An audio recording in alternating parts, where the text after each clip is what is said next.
Hello guys. So हाम्रो EPS exam को date को नोटिस आइसकेको छ। ठ्याक्कै तिहार पछि छठ पछि हुन्छ भनिरहेको थियो। सो छठ पछि नै भएको रहेछ। सो आफ्नो इक्जाम डेट हेर्नको लागि सबभन्दा पहिला आफ्नो क्रोम ब्राउजर खोल्नु होला। त्यसपछि यहाँ चाडी कोरिया सर्च गर्नु होला। हाम्रो ईपीएस नेपाल.gov.np मा अहिलेसम्म आएको छैन नोटिस केही पनि। सो यो ईपीएस टपिक यहाँ आइरहेको छ, खोयोङ हगाज हाङ्गुक नुङरियक सिहम। यसमा क्लिक गर्नु होला।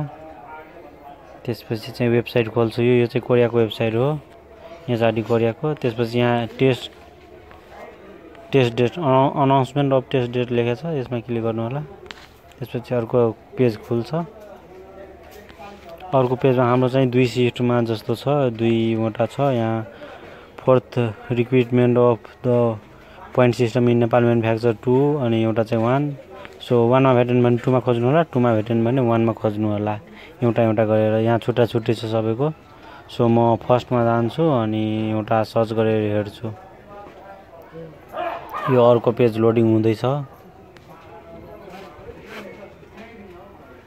पेज खुलिसक्यो अनि यहाँ चाहिँ यस्तो देखाउँछ रिसिप्ट नम्बरमा आफ्नो रिसिप्ट नम्बर लेख्नु होला। त्यो एडमिट कार्डमा हुन्छ नि, कति सी अनि सी पछि नम्बर हुन्छ, त्यो नम्बर मात्रै लेख्नु भए पनि आउँछ। म जस्तो एउटा सर्च गरेर हेर्छु 50008608 अनि सर्च। त्यसपछि अर्को पेज खुल्छ अनि यहाँ नाम आउँछ, यहाँ डेट आउँछ, कति 2026 2 फेब्रुअरी 2 मा। ओरिएन्टेसन क्लास चाहिँ 15:40 मा अनि 16:10 बाट चाहिँ इक्जाम। यसरी नै तपाईहरुले पनि आफ्नो हेर्न सक्नुहुन्छ। So thank you so much guys for watching. Do like, comment, share and subscribe. अनि फेब्रुअरी 2 मा कसको इक्जाम छ कमेन्ट गर्नु होला तल।